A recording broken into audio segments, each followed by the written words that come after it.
चलिए Doppler effect, Doppler's प्रभाव में हमने 2 केस पढ़ लिए थे। अब और भी बहुत सारे केस हैं, उनको समझते हैं। उसी तरीके से हम फिर उनको सवालों को भी समझेंगे, जिस तरीके से हम केसेस को समझ रहे हैं, है ना।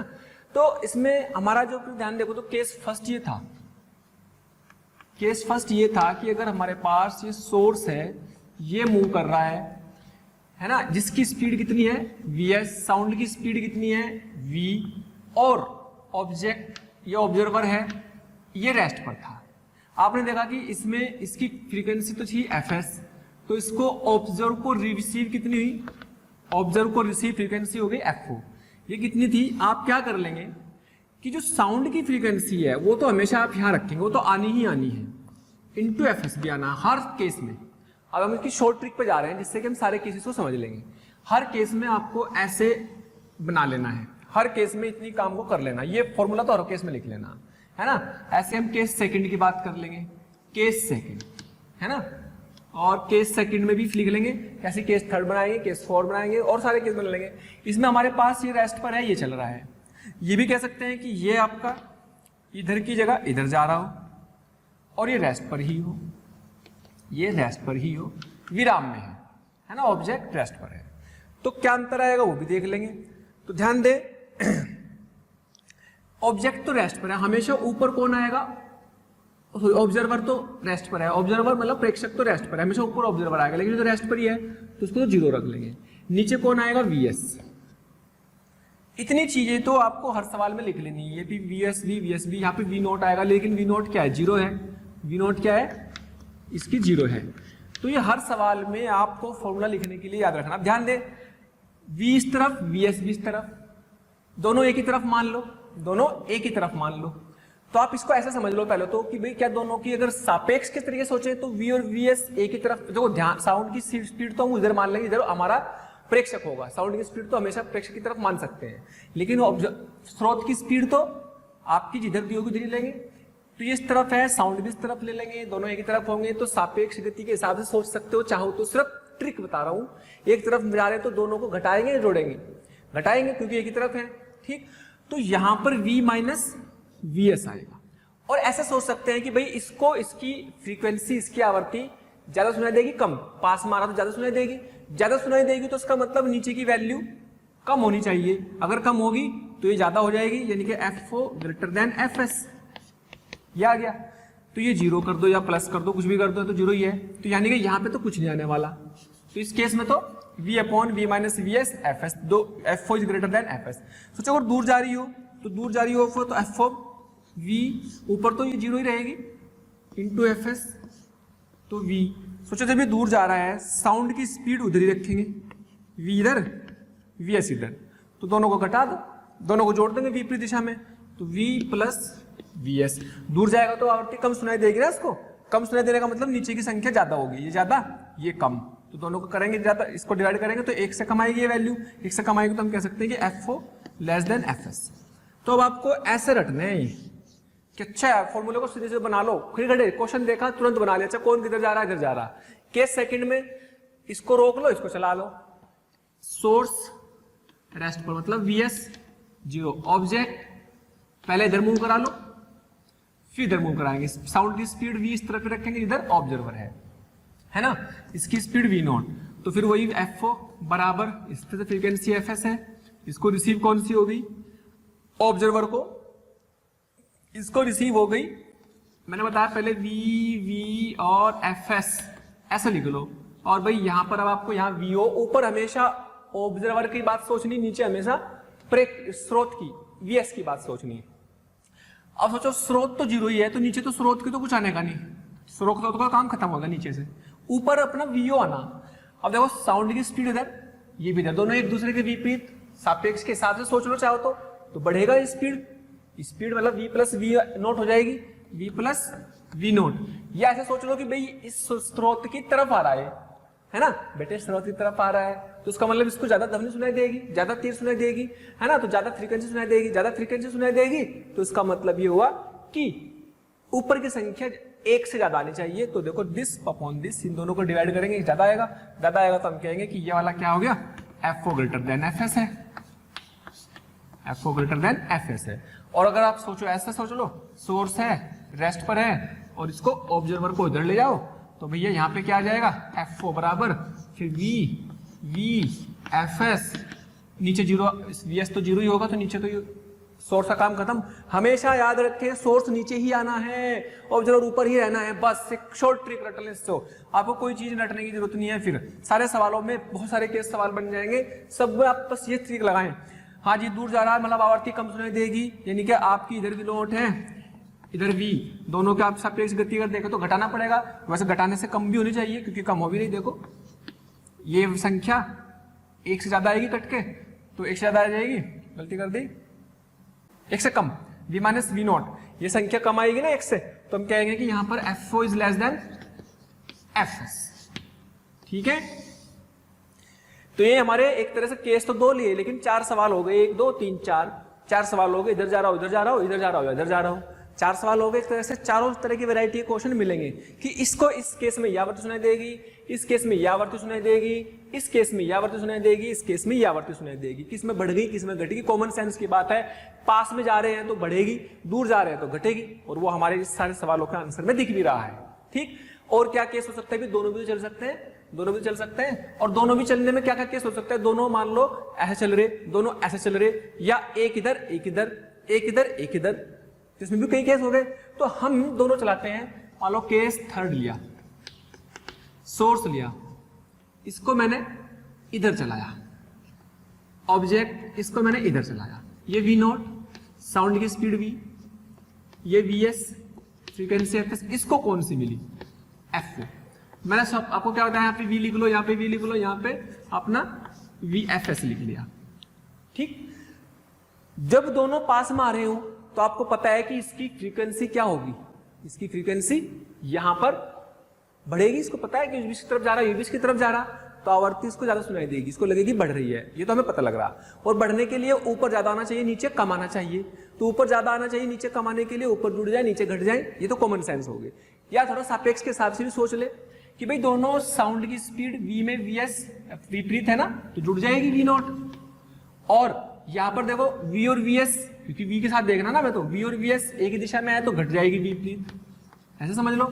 अब देखो ऊपर की चीज ज्यादा नीचे की चीज कम, मतलब f नॉट एफ एस से ज्यादा आ गई, और सुननी भी चाहिए थी ज्यादा, तो ज्यादा के हिसाब से देख लो, कॉमन सेंस की बात है भी, ज्यादा सुनाई देगी, पास में आ रही, तो F O greater than F S, कोई दिक्कत नहीं है, क्योंकि ये वैल्यू इससे तो ये तो वैल्यू ज्यादा होगी, नीचे वाली कम, तो डिवाइड करके एक से ज्यादा आएगा ना, क्योंकि ये तो वी है, ध्वनि का वेग तो वी है, वी एस का मतलब स्रोत का वेग है ना, वी नॉट का मतलब प्रेक्षक का वेग है, एफ एस से मल्टीप्लाई इसलिए करेगा क्योंकि उसकी फ्रीक्वेंसी में दे रखी है, हमें एफ एस नहीं सुनाई देगी, ये सुनाई देगी।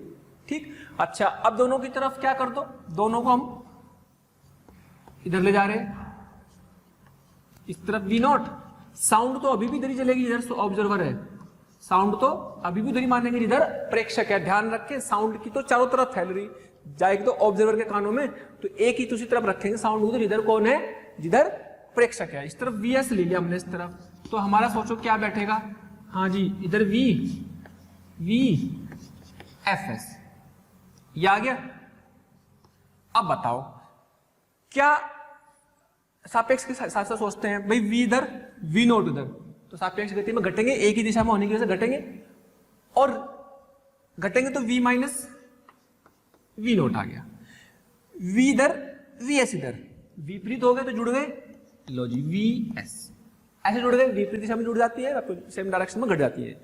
और वैसे सोचे कि भाई इसमें तो दूर जा रहे, दूर जाने में तो उसको कम सुनाई देगी, कम सुनाई देने का मतलब ऊपर की संख्या कम होनी चाहिए, नीचे की ज्यादा होनी चाहिए, तो ऊपर वाली को कम करने का मतलब v माइनस वी नॉट, और नीचे वाली में v प्लस वी एस। ऊपर वाली में हमेशा ऑब्जर्वर आना है, नीचे वाली में हमेशा सोर्स आना है, इस बेसिस पर भी आप इसको लिख सकते हैं, कोई मुश्किल काम नहीं है। तो इसमें क्या कह सकते हैं कि F O less than F S, इस केस में आपका कम सुनाई देगी, कॉमन सेंस कहती है। ठीक, लेकिन ऐसा भी तो हो सकता है कि एक इधर जा रहा हो, दूसरा भी इधर ही जा रहा हो, है ना। मान लीजिएगा मैंने ले लिया केस 4 ले लिया, केस 4 में ये आपका सोर्स है, साउंड की स्पीड v, सोर्स की स्पीड vs, ये अपना ऑब्जर्वर है ना, ये अपना ऑब्जर्वर है, और मान लीजिएगा ये भी इधर ही जा रहा v नॉट से, फ्रीक्वेंसी इसकी एफएस है, तो सुनाई कौन सी देगी, यहाँ पे वी एफएस। अब देखो इस केस में सोर्स भी चल रहा है, ऑब्जर्वर भी एक ही दिशा में चल रहे हैं, इसमें पता ही नहीं लग पाएगा कब ज्यादा सुनाई देगी कब कम सुनाई देगी, डिपेंड करेगा कि किसका वेग कम है किसका वेग ज्यादा है। तो इसमें अब हम देखो सापेक्ष के साथ सोच लेते हैं कि भाई मान लो इसमें नहीं पता लग पाएगा कि किसको कब ज्यादा सुनाई देगी कब कम, क्यों, क्योंकि डिपेंड करेगा कि वेग के मान क्या क्या है, वेग के मानों पर डिपेंड करेगा कौन ज्यादा कौन कम। देखो इधर जा रहा है ये भी इधर जा रहा है, अगर v तो ये v तो है, इधर v नॉट, क्या दोनों एक ही डायरेक्शन में है, तो सापेक्ष गति के हिसाब से दोनों घट जाने चाहिए, लो जी घटा दिया, और ये ऊपर आता है हमेशा, ये दोनों भी एक ही दिशा में है, तो सापेक्ष गति के हिसाब से सोच लो कि दोनों वापस फिर से घट जाने चाहिए, ऐसा सोच लो। ये शॉर्ट ट्रिक है, कोई इस तरीके से मतलब करने का प्रूफ करने का तरीका तो दूसरा ही होता है, लेकिन शॉर्ट तरीके से करते हैं इसको। तो v माइनस वी एस, अब दोनों में माइनस हो रहा, दोनों में इसी कमी हो रही, तो इस बात पर डिपेंड करेगा कि कौन तेज दौड़ रहा कौन ज्यादा। अगर ये तेज दौड़ रहा है तो ये संख्या कम हो जाएगी, अगर ये इससे तेज दौड़ रहा सोर्स से तो ये कम हो जाएगी संख्या, ये वाली संख्या, ये कम तेज दौड़ रहा मतलब इसमें से ज्यादा घट गया तो ये कम हो जाएगी ज्यादा, तो इसका मतलब ये होगा कि ये एक से कम आएगी, इसको कम आवर्त सुनाई देगी। अगर ये स्लो है ये तेज है तो इसको ज्यादा सुनाई देगी, कॉमन सेंस की बात है। ये धीरे धीरे चल रहा है, ये तेजी की तरफ दौड़ रहा, ज्यादा सुनाई देगी, ये तेज दौड़ रहा है, ये धीरे धीरे चल रहा तो कम सुनाई देगी, है ना। तो वैल्यू पर डिपेंड करेगी। सोचो अगर दोनों की वैल्यू बराबर हो, दोनों की सोर्स की और उसकी समान हो, इसकी मान लो 10 की स्पीड चला भी 10, तो यहाँ 10 लिखेंगे यहाँ भी 10 लिखेंगे, तो समान आ जाएगा कट के, तो जो आवृत्ति है उसको वही सुनाई देगी जो एक्चुअल है, क्योंकि सापेक्ष गति नहीं होगी स्रोत और प्रेक्षक के बीच में, इसलिए मैंने बताया कि सापेक्ष गति होना अनिवार्य है। तो सापेक्ष गति से आप इसको शॉर्ट ट्रिक बना सकते हैं। अच्छा ये की तरफ दौड़े, चलिए अगर स्रोत और प्रेक्षक दोनों विपरीत चल रहे हैं, मान लीजिएगा दोनों विपरीत, दोनों इस दिशा में चल रहे हैं। थैंक यू सो मच प्यारे स्टूडेंट्स, हमें इतना प्यार देने के लिए। डेली हजारों स्टूडेंट्स हमारे वीडियो लेक्चर देख करके लाभान्वित हो रहे हैं। हमारी आपसे रिक्वेस्ट है कि आप हमारे डिस्क्रिप्शन बॉक्स में जा करके हमारे लिंक को क्लिक करें, अपना एनरोलमेंट सुनिश्चित करें। जो स्टूडेंट्स डाउट सॉल्विंग और स्टडी मटेरियल के लिए भी इच्छुक हैं वो हमारे प्रीमियम कोर्स के लिए अप्लाई करके ज्वाइन कर सकते हैं।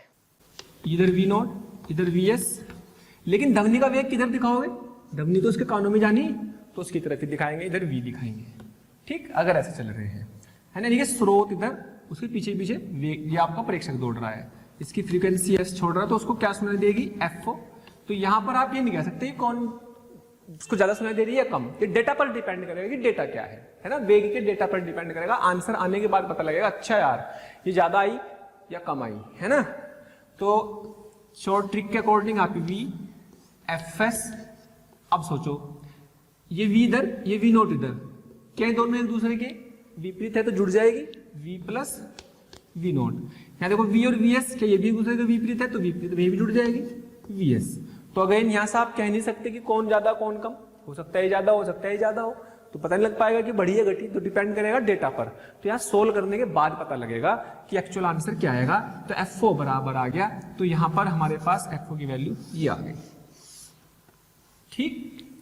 तो इसके अकॉर्डिंग हमारे कितने सवाल बन गए, 2 4 6 8 क्वेश्चन कर दिए एक तरह से। यही सवाल है, यही फॉर्मूले हैं। तो क्या फॉर्मूले रटने की जरूरत है और कंसेप्ट रटने की जरूरत है। अब अगर मैं आपसे कोई भी क्वेश्चन बोलूं, क्या आप उस सवाल में कोई भी आंसर लिखना हो तो क्या यही से और ट्रिक सोच करके कर सकते हैं? क्या मैंने सारे रटे हुए हैं? नहीं रटे हुए नहीं, सारे को सारा कंसेप्ट आपको याद रखना है। इस तरह सापेक्ष के हिसाब से आप इसको सोच सकते हैं, लेकिन ध्यान ये रखें कि सारी की सारी वेग एक ही लाइन में लेने हैं, या तो विपरीत या एक, है ना।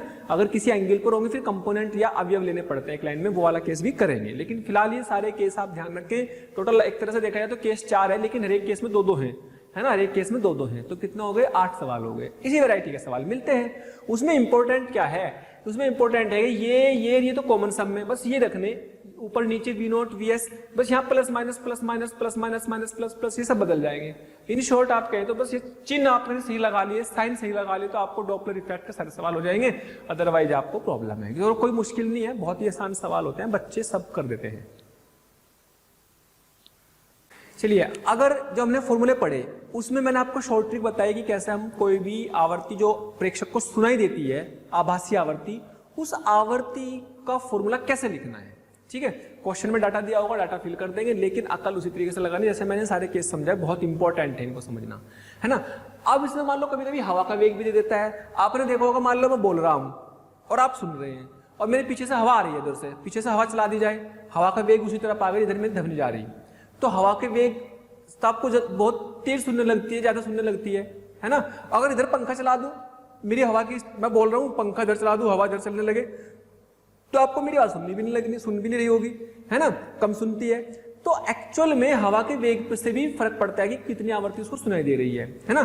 तो हवा का वेग अगर उसी दिशा में, इधर ध्वनि के वेग है तो दोनों जुड़ जाएंगे, और हवा का वेग के विपरीत है ध्वनि का वेग, तो दोनों घट जाएंगे इसमें से। तो इसका मतलब कि अगर हवा का वेग भी दिया हो तो आपको क्या फॉर्मूला लिखना, F0 बराबर, मैंने आपको बता दिया कि ये V, ये भी V, और बेटे ये क्या है Fs स्रोत की, तो यहाँ पे तो ये तो V0 आएगा और यहाँ पे Vs आएगा। कोई भी केस हो सकता है प्लस हो सकता है माइनस हो सकता है, प्लस हो सकता है माइनस हो, कुछ भी हो सकता है ना, कुछ भी केस हो सकता है। ठीक, ध्वनि का वेग VW भी इसमें हवा का वेग भी जुड़ सकता है और घट भी सकता है, हवा के वेग जुड़ भी सकता है और घट भी सकता है ध्वनि के वेग में। ध्वनि के वेग में हवा का वेग, है ना, वेलोसिटी ऑफ विंड, विंड बोलते हैं एयर को, विंड, है ना, वेलोसिटी ऑफ विंड यानी कि हवा का वेग। तो ऐसे लिख सकते हैं। मान लो एक केस ले लेता हूं, मान लो मैंने एक केस लिया, सपोज मैंने कोई भी केस लिया कि भाई सोर्स ये ले लिया और सोर्स जो है Vs से चल रहा और वेलोसिटी हवा में V है और ऑब्जर्वर रेस्ट पर ले लिया, है ना, और हवा मान लो इधर VW है, हवा की वेलोसिटी ये दे दी, तो क्या फॉर्मूला लिख पाएंगे हम इसका। तो इसमें देखो सीधे सीधे फॉर्मूले में कैसे लिखते हैं बेटे, FO, यहाँ V लिखना, यहाँ V लिखना, इधर FS लिखना। तो देखो ये तो रेस्ट पर है तो V0 का काम तो खत्म, ध्वनि का वेग और ये एक ही दिशा में है, तो ध्वनि के वेग में इधर भी VW जुड़ेगा, इधर भी VW जुड़ेगा। ठीक, अब V और VS ये भी इधर दौड़ रहा, ध्वनि तो इधर दौड़ेगी, चली रहेगी, इधर स्रोत है, इधर ऑब्जेक्ट है, सॉरी प्रेक्षक है जो सुन रहा है, तो V और VS घट जाएंगे क्योंकि एक ही दिशा में है, तो V माइनस VS। तो बस ये फॉर्मूला बन गया। तो क्या इस फॉर्मूले को रटने की जरूरत है या समझने की जरूरत है, बस आप समझने के हिसाब से कर दो। मान लो मैंने इसमें एक और केस ले लिया, मान लो मैंने केस 1 लिखे, केस 2, कोई भी केस ले लो।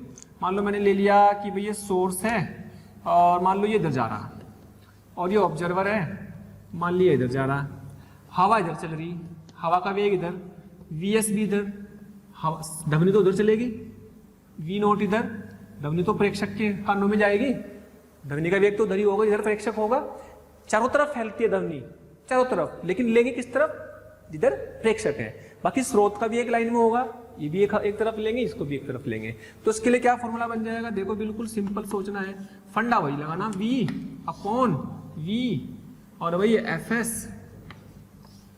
अब V0 भी है और VS भी है, फर्क पड़ना है प्लस माइनस का चिन्ह का। ध्वनि का देखो, हवा का वेग इसके विपरीत है, हवा का वेग इसके विपरीत है, तो विपरीत है तो घटा दो, V minus VW minus VW। हालांकि हवा का वेग जनरली दिया नहीं रहता, जब तक दिया ना जाए तब तक मत लेना हवा का वेग, जब बोलेगा तभी लेना है, अगर नहीं दिया तो बस बढ़िया अच्छी बात है, 99 तो दिया ही नहीं होगा, लेकिन अगर दे भी जाएगा तो कोई मुश्किल काम नहीं। अब देखो ये और ये एक ही दिशा में, V और V0, तो V माइनस V0 तो माइनस V0, ये और ये विपरीत तो दोनों जुड़ जाएंगे तो प्लस VS। तो क्या इस चिन्हों को आप रटोगे कि कहाँ माइनस आना कहाँ प्लस आना, नहीं, सिंपल फंडा सापेक्ष के हिसाब से सोच लो, है ना, उससे भी आपका काम हो जाएगा। और ध्यान रखें कि मैं ये कह रहा हूं कि इसमें सभी वेग एक ही लाइन मतलब रेखीय है, रेखा में है, चाहे वो विपरीत हो चाहे वो एक ही दिशा में हो, मतलब एक रेखा में होने जरूरी है। अगर एक रेखा में नहीं होंगे तो फिर किसी दिशा में होंगे, एंगल पर होंगे तो फिर हमें अवयव लेना पड़ेगा, एक ही रेखा में होने जरूरी है। अगर किसी दिशा में हो तो चलिए, हमने जितने भी फॉर्मूले बनाए सारों में शॉर्ट ट्रिक से समझ में आ चुका है कैसे कैसे हमने उनको बना लिया है। और सारे क्वेश्चन भी करेंगे, बहुत सारे प्रैक्टिस करेंगे सवालों की, ताकि आपको सारे फॉर्मूले वापस उसी तरीके से सवाल करने में मजा आए।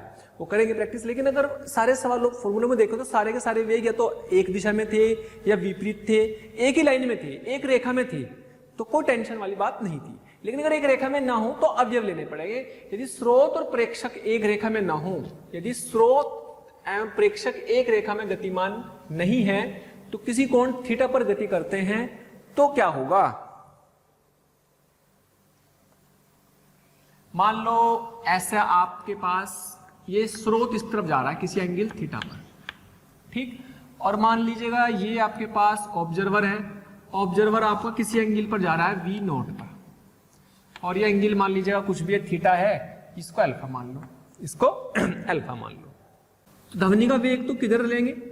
सोर्स यहाँ है, ध्वनि का वेग तो आपको इधर लेना, जिधर ये स्रोत है, इसकी फ्रीक्वेंसी fs है, ध्वनि का वेग तो यही है, तो इस तरफ आ जाएगा V नॉट कोस अल्फा, और इधर आ जाएगा Vs कोस थीटा, इधर आ जाएगा Vs sine theta, V not cos sine theta. जो उसके लंबवत वेग है उनसे तो कोई फर्क पड़ने वाला नहीं है, हमें तो वेग ये वाले चाहिए जो एक ही रेखा में थे, तो अभी अब ले लेंगे उसके। तो यानी कि इसकी फ्रीक्वेंसी इसको क्या सुनाई देगी? F नॉट बराबर, अपने को वही ध्वनि का वेग तो वही रखना है जो था, इधर लिख लेंगे Fs। अब देखो क्या स्रोत का वेग और ध्वनि का वेग एक ही दिशा में है? यस, लेकिन स्रोत का वेग कौन सा लेना? ये वाला लेना, तो V minus Vs cos theta. क्या ध्वनि का वेग और प्रेक्षक का वेग V नॉट कोस अल्फा है, जो कि विपरीत है, तो क्या जुड़ जाएगा? यस। क्या ये V नॉट कोस अल्फा है? इस तरीके से आपको ये वाले सवाल भी हैंडल करने आने चाहिए जिनमें कोण दिया होगा। कोई बहुत मुश्किल काम है क्या? नहीं, सिर्फ एक ही रेखा के अवयव लेने हैं, है ना। कुछ भी हो सकता है, इधर जा रहा हो, वो उधर जा रहा हो, किसी भी तरफ। क्लियर? मान लो मैं आपसे बोलूं कि भाई ये अपने पास ये Vs है, ये इधर जा रहा, ये एंगल अल्फा है, ये एंगल थीटा है, तो Vs कोस थीटा हो गया, इधर Vs साइन थीटा। इससे हमें कोई मतलब नहीं, परपेंडिकुलर वाले से कोई मतलब नहीं है, मतलब तो एक लाइन वाले कुछ मतलब है ना। तो इधर V not cos alpha, V not sine alpha, frequency S, और ध्वनि का वेग उधर ही लेना जिधर प्रेक्षक है, जिधर प्रेक्षक है। तो वो सुनने वाला है, इधर से ध्वनि आ रही, सुनेगी कौन सी ध्वनि? सुनेगी कौन सी ध्वनि? वो प्रेक्षक की, ऑब्जर्वर की होगी, तो वही रखना V Fs। तो बेटा कौन सी? देखो यहाँ पे पहले इसकी बात कर लेते हैं। V और Vs, V ये दोनों एक ही दिशा में है, तो क्या घट जाएंगे? माइनस Vs कोस थीटा, घट गए। और क्या ये देखो ध्यान से, V और V नॉट कोस अल्फा, क्या ये दोनों भी एक दिशा में है? तो minus V not cos alpha, ये ले लो, ठीक।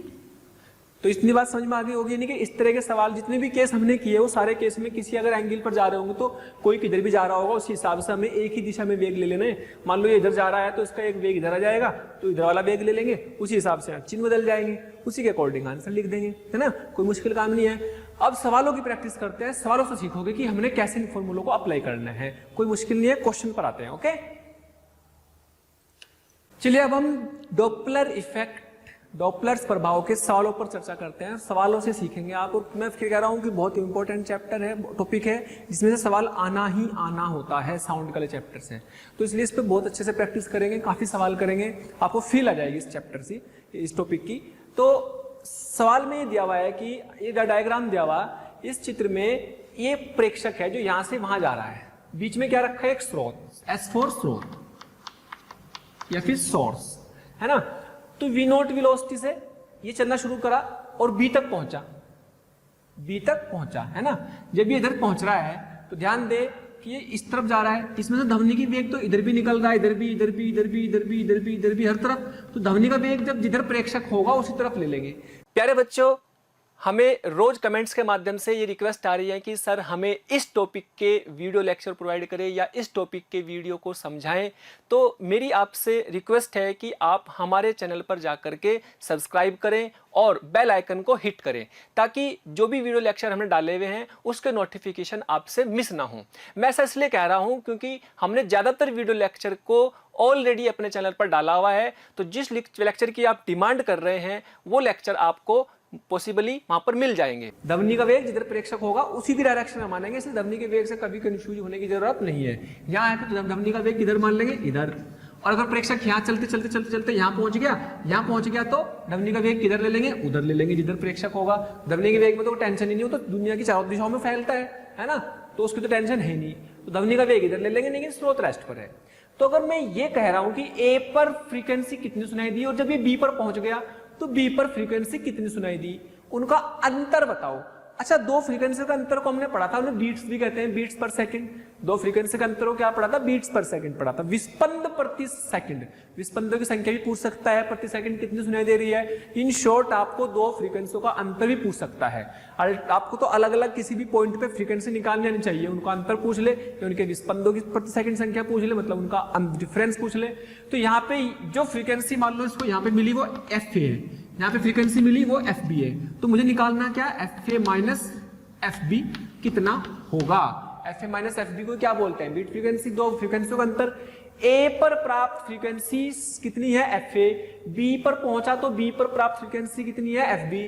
ध्यान दे, जब वो ऐसे चल रहा है तो वेग इसका इधर है, जब वह चलते चलते यहाँ पहुंचेगा तो यहाँ पहुंचेगा तो उसका वेग इधर रहेगा, तो ध्वनि का वेग इधर भी जाएगा और इधर भी जाएगा, हर तरफ। तो ये चल के जा रहा है, तो ए से बी तक पहुंच रहा है ना। तो यही कहा कि चित्र में यदि स्रोत विराम में तो प्रेक्षक द्वारा ए तथा बी पर सुनी गई आवृत्तियों का अंतर बताना, अगर इसका वेग वी नोट मान लिया।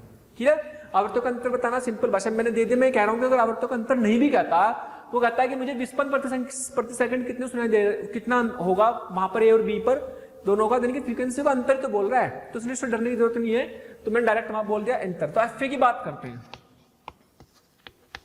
F A. तो भाई सबसे पहले क्या करेंगे, वी लिखेंगे, इधर एफ स्रोत की फ्रीक्वेंसी मान लीजिएगा एफ है, स्रोत की फ्रीक्वेंसी एफ है, तो एफ दे दिया। क्लियर, ए पर कितनी आवृत्ति सुनाई देगी, यहां भी। ध्यान दो इन दोनों के केस में, क्या इसको ध्यान से देखें तो क्या स्रोत रुका हुआ है और प्रेक्षक स्रोत की तरफ जा रहा है, तो ध्वनि का वेग और वी नोट एक दूसरे के विपरीत है, तो क्या जुड़ जाएंगे, यस। तो वी प्लस वी नोट, क्या ये इसके लिए तो रुका हुआ है, व्यस्त तो रुका है, तो अगर व्यस्त रुका है तो इसको तो हम लिखेंगे जीरो, तो इसको तो लिखने की जरूरत भी नहीं जब रुका हुआ है। जो नीचे हमेशा ध्वनि स्रोत का आना है, ऊपर हमेशा प्रेक्षक का आना है, और वी हमेशा दोनों जगह आना है। ठीक है, तो मैं कह सकता हूं कि ए वाले को ये ध्वनि सुनाई देगी वी प्लस वी नोट, सीधे सीधे फॉर्मूला ये है तो एक तरह का एफ। और बी पे क्या सुनाई देगा भाई, बी पर, जब वो बी पर पहुंच जाएगा तो ध्यान दे, बी पर पहुंचने का मतलब है ध्वनि का वेग इधर, जब वो चलता जाएगा चलता जाएगा चलता जाएगा, जा तो उधर रहा तो वी नोट उधर, तो वी और वी नोट एक दूसरे के एक दिशा में है, एक दिशा में हो गया। तो यानी कि पहले तो आप ये लिख लो वी वी एफ, ठीक। और नीचे तो ये तो जीरो ही हो गया, ये तो जीरो ही हो गया। यहां पर वी और वी एस, वी और वी नोट, वी और वी नोट एक ही दिशा में है, तो क्या करो, घटा दो लो जी। तो क्या करना, आपको पता है भी दूर जा रहा तो ये वैल्यू क्या हो गई, कम हो गई, तो उसको कम सुनाई देगी बी पर। ए पर उसकी तरफ पहुंच रहा है तो ए पर ज्यादा सुनाई देगी, ज्यादा सुनाई देगी, ये कम सुनाई देगी, तो जाएगी ज्यादा ये कम। तो आपसे पूछा आवृत्तियों का अंतर, ज्यादा माइनस कम कर दो, तो F A minus F B पूछा, बस आपसे F A minus F B plus का ही आएगा। मैंने मोड इसलिए लगाया क्योंकि भाई ज्यादा भी और कम, ज्यादा में से कम घटाना होता है, तो F A minus F B, और भैया आ गया V plus V nought upon V into F minus V nought upon V into F. ठीक है, तो भाई नीचे v बाई एफ कॉमन ले लो, तो v बाई एफ कॉमन लिया तो v plus V nought minus V plus V nought है, इस माइनस से हो गया, तो कुछ नहीं है, इससे कट गया और अपने पास आ गया 2v nought by v by F नहीं, f by v, sorry f by v common ले लिया, तो 2v nought by 2f v nought by v। तो F A minus F B, ये आंसर आ गया। तो कर देखा जाए तो मैंने दो सवाल कर दिए, इसमें एक वाला केस कर लिया, एक वाला केस कर लिया, दोनों का डिफरेंस तो पूछा। दो आवर्तों का अंतर मतलब बीट फ्रीक्वेंसी, यानी कि विस्पंदन संख्या, है ना। चलिए नेक्स्ट क्वेश्चन है हमारे पास। इस बार हमारे पास प्रेक्षक ऑब्जर्वर रेस्ट पर है। इस रेस्ट पर है तो इसके पास दो सोर्स आ रहे हैं, एक सोर्स ये है S1, एक सोर्स है S2। दोनों में फ्रीक्वेंसी दोनों की F है, दोनों की स्पीड भी साउंड की, दोनों की स्पीड भी क्या, दोनों की स्पीड भी क्या है VS, और ध्वनि का वेग भी दे दिया। ठीक, एक इसकी तरफ दौड़ रहा है, एक इससे दूर जा रहा है, तो जिसको कौन सी आवृत्ति सुनाई देगी? इससे भी सुनाई देगी एक आवृत्ति, एक आवृत्ति इससे सुनाई देगी, तो आपसे दो आवृत्ति सुनाई देगी, इसको दो आवृत्ति सुनाई देगी। जब दो आवृत्ति सुनाई देगी तो दोनों आवृत्तियों का अंतर पूछा है, तो ओ पर सुनी गई आवृत्तियों का अंतर यानी कि उनकी विस्पंदन प्रति सेकंड या बीट फ्रीक्वेंसी ज्ञात करने को बोल सकता है। ठीक है, तो अगर मैं बात करूं F1, एक के द्वारा अगर F1 पर सुनी है ना, O द्वारा F1, पहले की कितनी आवृत्ति होगी? तो जैसे मैंने बताया कि पहले V लिख लो, इधर लिख लो, फ्रीक्वेंसी स्रोत की F मान ली, है ना। तो यहां पर स्रोत ये तो अपना रेस्ट पर है, ये तो जीरो है, तो ये तो रुका हुआ है, तो ऊपर तो जीरो आ गया, इसका तो काम खत्म। लेकिन इसकी बात करते हैं, जब ध्वनि तो स्रोत सुनाई देगी इस तरफ, तो V और VS एक ही दिशा में, तो घटा दो माइनस VS, तो इसको ये सुनाई देगी सोर्स S1 से। और अगर बात करते हैं F2 क्या होगी? पहले V लिख लो, फिर V लिख लो, और भाई FS, तो ऊपर तो जीरो ही है, नीचे कौन आएगा? VS। लेकिन ध्यान दें ये जीरो हो गया, लेकिन जा रहा दूर, तो V ध्वनि का वेग इधर ही आएगा। ध्यान दें ध्वनि का वेग इधर ही आएगा, क्यों? ध्वनि का वेग तो चारों तरफ है, लेंगे कौन सा? जिधर प्रेक्षक है उस तरफ मुड़ना है, तो उसी तरफ लेंगे ध्वनि का वेग। तो लेकिन स्रोत का वेग उधर है, स्रोत का वेग इधर है, तो V और VS एक दूसरे का अपोजिट, तो क्या हो जाएगा? जुड़ जाएगा। लो जी जुड़ गए, लेकिन नीचे, ऊपर तो ऑब्जर्वर का आता है ना, तो ऑब्जर्वर का तो जीरो ही है, तो टेंशन नहीं खत्म ऊपर की। तो हमें इसका मतलब ऑब्जर्वर को ये वाली फ्रीक्वेंसी सुन रही होगी और ये वाली सुन रही होगी, दोनों का डिफरेंस, F1 माइनस F2 पूछा हुआ है, दोनों का डिफरेंस, है ना। अच्छा, ज्यादा कौन सी होगी? ज्यादा होगी ये वाली, कम होगी ये वाली, तो बढ़िया। तो क्या बना? VF upon V minus VS minus VF upon V plus VS। तो इसमें से VF कॉमन ले लो, तो V plus VS minus V plus VS upon V square minus VS square. हाँ जी, ये कट गया इससे, तो क्या आ गया भाई? 2VVS, दो हो गया ना, into F upon V square minus VS square, तो ये आ गया F1 माइनस F2। इन ध्वनियों का डिफरेंस ये सुनाई देगा, ये बीट फ्रीक्वेंसी होगी, है ना। चलिए, इस सवाल में आपसे कहा गया है कि जो यहाँ पर ऑब्जर्वर है, ऑब्जर्वर कौन है? ये ऑब्जर्वर कौन है? ये जिसका वेग V नोट दिया हुआ है, इसको दो आवर्तियों का अंतर सुनाई दे रहा है, दो आवर्तों का अंतर सुनाई दे रहा है, प्रेक्षक द्वारा सुनी गई विस्पंद आवृत्ति, बीट फ्रीक्वेंसी, यानी कि दो आवर्तों का अंतर कितना होगा, और वो कैसे सुनेगा वो समझ ले पहले तो। बेटा, इससे कोई भी साउंड चलेगी, जब इससे कोई भी साउंड चलेगी, मान लो यहाँ से साउंड चली, इसका स्पीकर है, इसने कोई भी हॉर्न दिया, साउंड चली, साउंड चलेगी तो जाएगी, डायरेक्ट भी जा रही है, इसको डायरेक्ट कितनी मिल रही? डायरेक्ट मिलेगी ना इसको साउंड, डायरेक्ट साउंड पहुंचेगी इस तक, है ना। तो डायरेक्ट साउंड पहुंच गई इस तक, ये लो ऐसे पहुंचेगी, स्पीकर से साउंड डायरेक्ट पहुंच गई, है ना। एक ही लाइन में है, ऐसा मान रहे हैं कि एक ही लाइन में मिल रही है, तो इस तक साउंड डायरेक्ट पहुंच रही है, और एक साउंड यहां से रिफ्लेक्ट होकर के तब पहुंच रही है, एक साउंड यहां से रिफ्लेक्ट होकर के तब पहुंच रही है। और जब साउंड रिफ्लेक्ट होकर पहुंच रही है तो उसको दो आवर्तें मिल गई, है ना। सब एक लाइन में मान रहे हैं कि सब एक लाइन में ऐसे चल रही है, ऐसे चल रही है, डायरेक्ट मिल रही है। मतलब आप समझ लीजिएगा कि ये अपने पास सोर्स है और ऐसे गई लाइट, सॉरी साउंड, जब ऐसे जाएगी साउंड और रिफ्लेक्ट होकर के डायरेक्ट तो पहुंच ही रही इसके पास, और रिफ्लेक्ट होकर के यहां से ऐसे भी पहुंच रही। तो दो तरीके से इसके पास साउंड आ रही है, दीवार से टकराने के बाद भी और डायरेक्ट भी, दो तरह से सारी साउंड इसके पास। बट जब इसमें हॉर्न बजा, डायरेक्ट सुनाई देगी कि नहीं, और टकरा के वापस भी आ रही, रिफ्लेक्शन से भी आ रही, परावर्तन से भी आ रही। तो दो तरह से उसके पास ध्वनि पहुंच रही है, डायरेक्ट और परावर्तन से। तो दो तरीके से ध्वनि पहुंचने पर दो अलग अलग आवर्तें सुनाई देंगी, उन आवर्तों का अंतर ही हमें निकालना है, उसी को बोलेंगे बीट फ्रीक्वेंसी। मान लो कि इसको जब ये डायरेक्ट ऐसे जा रहा है, जब ये ऐसे है, तो उसको ये आवृत्ति डायरेक्ट सुनी F1, और ये डायरेक्ट F1 मिली। और जब ये दीवार से टकराई तो दीवार तक पहुंचने में तो कुछ और आवृत्ति होगी। अगर ये चल रहा है इसकी तो आवृत्ति को, इसको तो स्पीड है ना vc, सोर्स की स्पीड vc है, सोर्स तो ये है, इस बार कार है सोर्स तो, है ना। इसकी फ्रीक्वेंसी तो f थी, ध्वनि का वेग आपने v ले ही रखा। तो जब ये टकराएगी तो ये क्या होगा, ये भी एक तरह का रुका हुआ, ये दीवार को क्या मान सकते हैं, रुका हुआ प्रेक्षक मान सकते हैं। ध्यान दें इस चीज को, बड़ी इंपॉर्टेंट है। रुका हुआ प्रेक्षक मान लेंगे जब किसी चीज से टकराएगी, यानी कि यहाँ पे भी तो फ्रीक्वेंसी कोई ना कोई पहुंची, जब ये चल रहा है तो उसको भी तो कोई और फ्रीक्वेंसी सुनाई दे रही होगी, वो टकरा के ये इसको मिली, तो ये रुका हुआ प्रेक्षक है इसके लिए। लेकिन इसके लिए ये ध्वनि उत्पन्न करने वाला स्रोत हो गया। तो एक एक करके समझते हैं। पहले क्या करते हैं, ये स्रोत हुआ, ये ऑब्जर्वर हुआ, इसकी स्पीड v0, इसकी स्पीड vc, ध्वनि का वेग v, तो ये दोनों इधर चल रहे, तो इसको जो ध्वनि, इसकी फ्रीक्वेंसी f, तो उसको क्या मिली f1। अगर इसको मिली f1 तो f1 कितनी आएगी, ध्यान दें, f1 बराबर आ जाएगी कितनी, f1 बराबर आ जाएगी v, यहां लिख लो, यहां पे v लिख लो, यहां पे f लिख ली। अब ध्यान दें, क्या v और vc एक ही दिशा में दिख रहे, यस, तो v माइनस vc आ जाएगा एक ही दिशा में होने के कारण, ये बात हम पहले से कर चुके। क्या v और v0 ये भी एक ही दिशा में, तो क्या यहाँ पर v0 आ जाएगा, माइनस करना पड़ेगा एक ही दिशा में होने के कारण। तो ये मेरे को यहाँ पर डायरेक्ट जो इसको आवृत्ति मिली वो f1 मिली।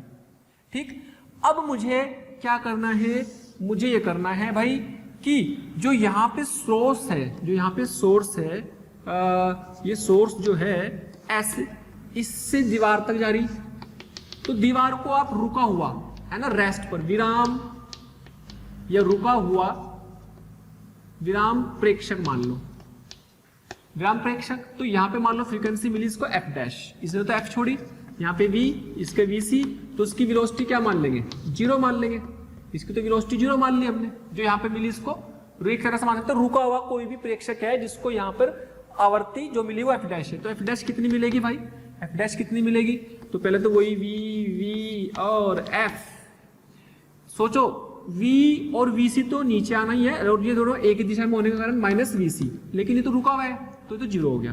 तो यानी कि यहाँ पे ये आवृत्ति पहुंची। अब यहाँ पे आवृत्ति पहुंची ना, तो दीवार ने क्या करा, इसको रिफ्लेक्ट करके इसको भेजा, जो कि v0 से चल रहा था।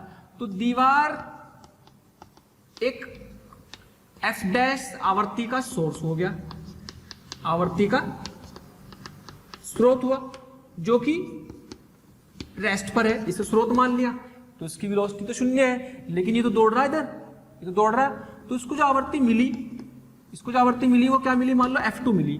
तो f2 कितनी आ जाएगी, f2 बराबर, ध्यान देना, f2 बराबर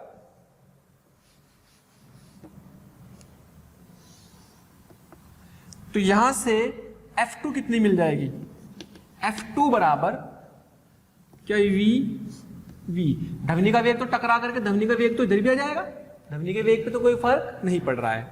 तो v, यहाँ पे कौन सी फ्रीक्वेंसी, ये स्रोत तो ये काम कर रहा है, इसकी आवृत्ति तो f डैश होगी, तो स्रोत की आवृत्ति f डैश लेंगे। इंपॉर्टेंट पॉइंट है। अगर आपको हमारे वीडियो लेक्चर्स पसंद आ रहे हैं तो प्लीज़ लाइक और शेयर करना ना भूलें। इससे आपके साथी, आपके जो ज़रूरतमंद दोस्त और विद्यार्थी हैं उन तक भी ये वीडियो लेक्चर पहुंच जाएंगे, ताकि वो भी इससे लाभान्वित हो सकें। और अभी मैं यही कहना चाहूँगा कि आपका इतना प्यार और इतना स्नेह देखकर हमारी मोशन की पूरी टीम बहुत मोटिवेटेड है, और आपके इस प्यार के कारण, इस मोटिवेशन से ही हम और अच्छे से अच्छे कंटेंट आपको प्रोवाइड करते रहेंगे। स्रोत ये है, स्रोत क्या होगा 0, तो नीचे तो 0 आ जाएगा, लेकिन v0 और v एक ही विपरीत दिशा में है तो प्लस v0 आ जाएगा। ध्यान रखें, f2 इसको ये सुनाई देगी इस आवृत्ति के हिसाब से। इस आवृत्ति का आंसर ये है, ठीक है, इस आवृत्ति का आंसर ये है। तो f2 लिख लो यहाँ पर, v plus v0 by v into f dash वो था v upon v minus vc, है ना, इंटू f। v से v कट गया तो ये अपने पास बन गया v plus v0 upon v minus vc into f। तो इसको इधर से तो मिली f1 और उधर से टकरा करके मिली f2। मान लो यहां से f1 मिली, यहां से ये f2 मिली, तो f1 और f2 इनका अंतर पूछा हुआ है। इनका अंतर पूछा हुआ है, तो अंतर करने में क्या है, दोनों घटा दो, ये माइनस ये कर दो, उसमें कोई टेंशन वाली बात नहीं है, या ये माइनस ये कर दो, जो भी करना हो, मैग्नीट्यूड लगा लेंगे अगर प्लस चाहिए, क्योंकि आवर्ती का अंतर प्लस का रखना है। चलिए हमें से पूछा है F2 माइनस F1 दोनों फ्रीक्वेंसियों का अंतर, तो F2 माइनस F1 या F1 माइनस F2 उनका मैग्नीट्यूड लेना है, क्योंकि प्लस का लेना होता है। तो F2 हमारा कहां से आता है, ये वाला V plus V not upon V minus VC into F minus, और V minus V not upon V minus VC into F, ये आ गया। ठीक, इनको घटाना। अच्छा यहाँ पे सोच भी सकते हैं, देखो इसमें तो माइनस आ रहा है, यहाँ प्लस, तो ये ज्यादा आएगी, नीचे का तो सेम ही है, ये ज्यादा होगी ये कम, तो F2 माइनस F1 करने पे प्लस का आंसर आ जाएगा, तो और अच्छा रहेगा। तो अब ये क्या अपने पास V plus V not minus V plus V not into ये F अपॉन में V माइनस VC, और भाई इससे छमाछम हो गया, तो 2F V not upon V minus VC। ये बीट फ्रीक्वेंसी इसको सुनाई देगी, ये बीट फ्रीक्वेंसी इसको सुनाई देगी। This is the final answer of this question. चलिए नेक्स्ट क्वेश्चन भी हमारा परावर्तन पर ही संबंधित है कि मान लीजिएगा चालक द्वारा दीवार से परावर्तन के पश्चात सुनी गई आवृत्ति की गणना करनी है। तो चालक जहां से कोई भी आवृत्ति F उत्पन्न कर रहा है, तो चालक जब यहां से चल रहा है तो चालक से साउंड ऐसे गई, टकरा के फिर वापस आएगी, टकरा के वापस आई, तो जो उसको आवृत्ति सुनाई दी। अब ध्यान दे, पहले तो ये चल रहा है, रुका हुआ तो नहीं है, चल रहा है, तो उसको आवृत्ति यहां तक अगर कोई ऑब्जर्वर मानूं तो दीवार को क्या मान सकता हूं, दीवार को रुका हुआ मान लिया, है ही रुकी। अगर दीवार रुकी हुई है तो जिस समय इसको आवृत्तियां मिल रही होगी तो ये प्रेक्षक का काम कर रहा होगा, ये इसको सुन रहा होगा आवृत्ति को, लेकिन इसने वापस परावर्तन करके भेज दी इसको, तो उस समय ये सोर्स का काम कर रहा होगा, ये प्रेक्षक का कर रहा होगा। ध्यान दे, इसने आवृत्ति यहां से भेजी तो ये प्रेक्षक का काम कर रहा है। कैसा प्रेक्षक, रुका हुआ प्रेक्षक। ये भी रुका हुआ प्रेक्षक है, तो रुके हुए प्रेक्षक पर आवृत्ति निकाल लेंगे, वही आवृत्ति को वो रिफ्लेक्ट करके इसको भेजेगा। तो इसको सुनाई कौन सी देगी, इसको सुनाई कौन सी देगी, क्योंकि ये भी चल रहा है, वो रुका हुआ सोर्स हो जाएगा, ये चलता हुआ प्रेक्षक हो जाएगा। फाइनली प्रेक्षक कौन हुआ, चालक। तो चालक को क्या आवृत्ति मिली, तो मान लो इसने यहां पर इसकी आवृत्ति मिली F1 मिली, और वापस आई कौन सी, F2, वापस कौन सी आई, F2। तो मुझे F2 निकालनी है इसमें। क्वेश्चन समझ में आ गई, करना क्या है। पहले मैं क्या कर रहा हूं, पहले मैंने क्या करा भाई, इसको, इसकी स्पीड VC है और ध्वनि का वेग V, और यहां से इसने साउंड को भेजा, ये रेस्ट पर है, ये रेस्ट पर है, तो मतलब आप मान सकते हो कि यहां पर ये प्रेक्षक का काम कर रहा है, ये प्रेक्षक का काम कर रहा है, तो इसकी स्पीड क्या है, 0 है। चलो यानी कि ऊपर तो काम हो गया, यानी कि F1 जो मिली, इसको आवृत्ति जो मिली, यहां तक जो साउंड पहुंची उसको जो मिली वो F1 मिली। तो F1 बराबर क्या हो जाएगा, यहाँ पे V लिखा, यहाँ पे V लिखा, ब्रैकेट में यहाँ पे F कर दिया। चलो जी, ये तो रुका हुआ है, तो ऊपर का काम तो 0 हो गया। नीचे है V और VC, ध्वनि का वेग और VC एक ही तरफ है, तो नीचे कर लेंगे माइनस के VC। ठीक, अब दूसरे केस में क्या है कि भाई यहां से इसको मिली अब वापस ध्वनि, तो इसको जो ध्वनि मिली और ध्वनि का वेग तो इधर ही होगा V, ये भी चल रहा है VC, और V सोर्स लिख लेंगे जिसको, इसको मान लेंगे स्रोत, रेस्ट पर कौन मान लिया इसको, स्रोत। ये कौन हुआ, हमारा प्रेक्षक हुआ, क्योंकि फाइनली इसको सुननी है अब, है ना। ये हमारा प्रेक्षक हुआ, ये स्रोत। तो इसकी स्पीड क्या है, 0 है। यहां से इसने आवृत्ति भेजी, इसने कौन सी फ्रीक्वेंसी जनरेट कर ली, एक तरह से F1, लेकिन यहां कौन सी मिली इसको, F2। तो मुझे ये F2 निकालनी है। क्या क्वेश्चन समझ में आया, मैंने बार बार समझा दिया इसको, तो दोबारा समझ लें कि पहले ये सोर्स था, ये प्रेक्षक था, इसने रिफ्लेक्ट करके इसको भेजा, तो ये प्रेक्षक हो गया, हाँ ये सोर्स हो गया, ये प्रेक्षक का काम करेगा। प्रेक्षक कौन है, ड्राइवर है, यानी कि ऑब्जर्वर कौन है, ड्राइवर है। ठीक है, तो यहां पर ये सुन रही है, और इसके लिए फ्रीक्वेंसी कौन है, ये वाली F1 वाली है। F1 का मान मेरे पास ऑलरेडी है, तो F2 क्या लिख सकते हैं, तो F2 को लिख सकते हैं भाई, F2 को लिख सकते हैं, पहले तो V लिख लो, फिर V लिख लो, है ना, और यहां से F1, क्योंकि इसने तो F1 भेजी, और ध्वनि का वेग तो V रखेंगे, ध्वनि का वेग तो V रखेंगे। तो इसको अब ध्वनि का वेग जो मिल रहा है, ये तो चलो निकाल ही रहा है, लेकिन वहां से जो आ रही है इसको ध्वनि का वेग, परावर्तन के बाद वाली पूछी ना, तो ध्वनि का वेग V इधर है,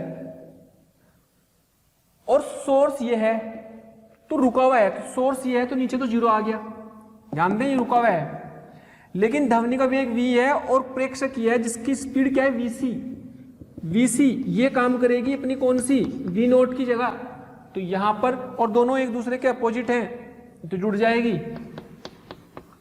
इंपॉर्टेंट पॉइंट, vc इधर v इधर, ये वाली ये मत देखना क्योंकि ये स्रोत की देखनी है, स्रोत से कितनी ध्वनि आ रही है, स्रोत ये प्रेक्षक हो गया, प्रेक्षक थोड़ी लेकर के चलेंगे v को, तो निकाल तो रहा है लेकिन हमने वो वाली निकालनी जो वहां से आ रही है। तो इधर की वेग ध्वनि का वेग ये v और प्रेक्षक का वेग v नोट vc हो गया। तो इसमें हमारे पास F2 आया, तो F2 बराबर v plus vc upon v और F1 बराबर ये थी, यहां रख देंगे vf upon v minus vc, क्षम क्षम। तो आंसर आया F2 बराबर v plus vc v minus vc, ये लो जी F।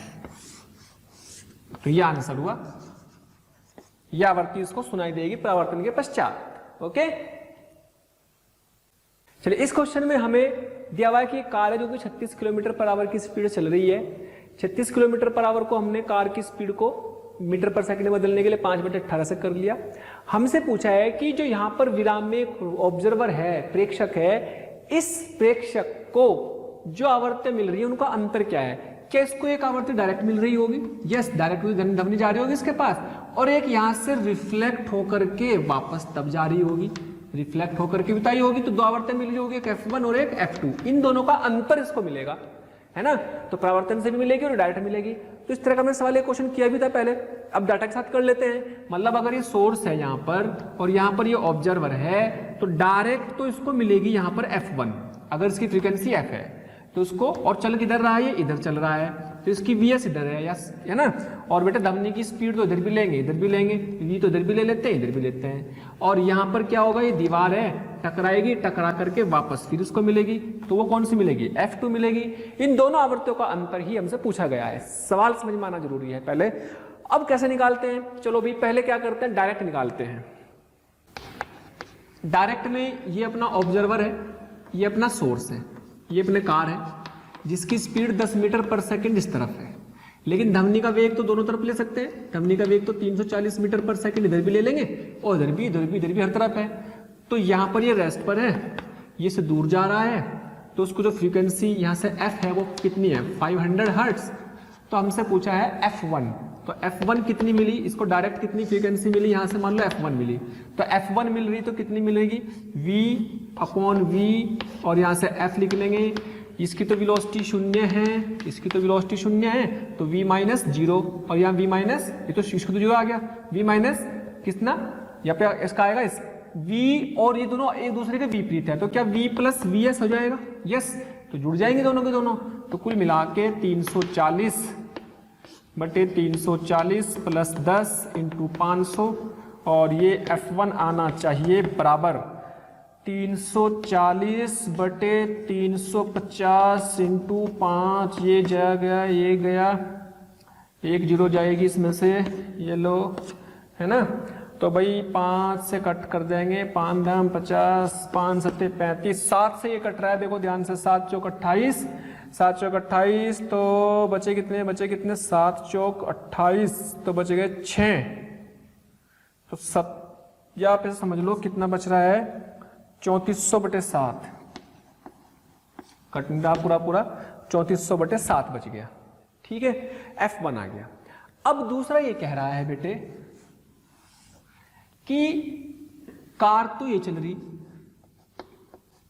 और ये दीवार है कि ये भी रेस्ट पर है, तो इसको कोई फ्रीक्वेंसी मिली, मान लो F डैश, इसको कोई F डैश मिलेगी। यहाँ पर ये 10 से चल रहा है, ध्वनि का वेग वही 340 और फ्रीक्वेंसी यहाँ से जनरेट होती 500, तो इसको कितनी फ्रीक्वेंसी मिली, तो F डैश निकाल लेते हैं पहले। F डैश बराबर, ध्यान दें आप, ये तो रेस्ट पर रहेगा, ये कैसा काम करेगा, सुनने के लिए, यानी कि रुका हुआ प्रेक्षक हो गया, तो इसकी वेलोसिटी तो क्या हो गई, 0 हो गई, इसकी वेलोसिटी तो क्या हो गई, 0 हो गई, 0 हो गई, तो मतलब 340 अपॉन 340, और बेटे ये दोनों एक ही दिशा में, तो माइनस के 10, और ये तो रुका हुआ है 0 इंटू 500।